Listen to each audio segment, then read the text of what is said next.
Arkansas Senator Tom Cotton. You know what? People are moving to your state, Senator, for these very reasons. We see it all over the country, and nobody seems to want to do anything about it. Why?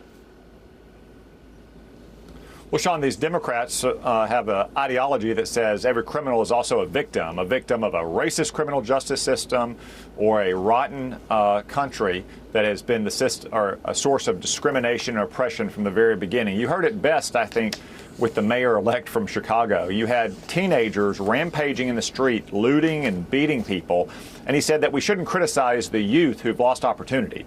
Sean, these are not second graders. These are 16 and 17-year-old adolescents. And if 16 and 17-year-olds commit violent crimes, then we should lock up those punk kids.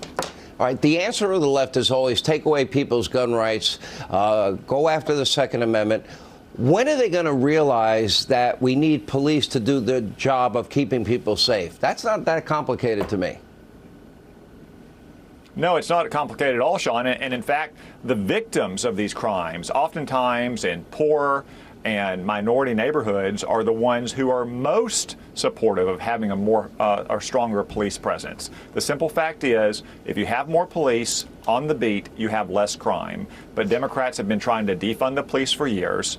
Even when they have police presence, they'll often not charge these criminals. As you said, Alvin Bragg in New York City won't, as the U.S. Attorney in the District of Columbia won't, because they are worried that there are racial disparities in the commission of these crimes and therefore in the charges of them. And even if they get charged and convicted, these criminals often know that they're not going to go to jail and do hard time.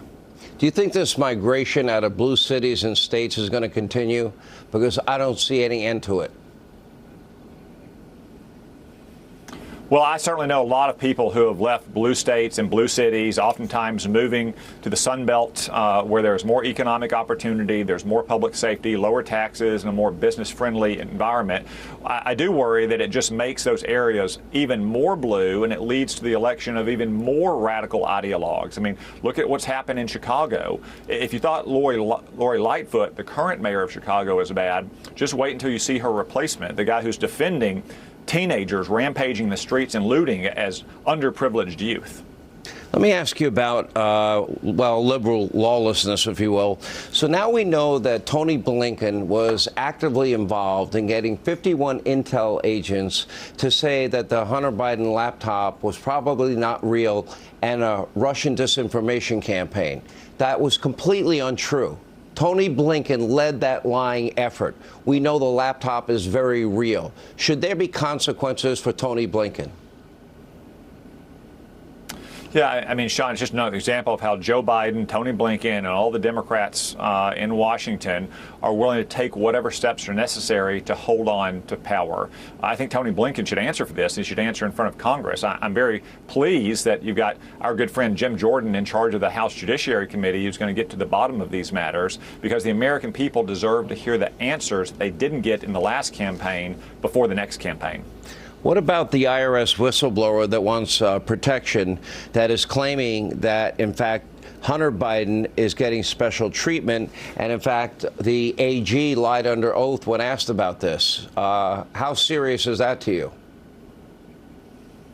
Well, it's very troubling allegations, Sean, not just of what Hunter Biden has done, but that political higher-ups in the Department of Treasury and the Department of Justice may be trying to suppress this information or prevent charges being brought against Hunter Biden. But, of course, you know, the Democrats always praised whistleblowers in the Trump era, especially during the first impeachment of President Trump. So I'm sure all these Democrats, to include Joe Biden, are going to man the ramparts to defend this whistleblower who's saying that he is not allowed to do his job and that prosecutors in the Department of Justice are sitting on information that would lead to criminal charges against Hunter Biden.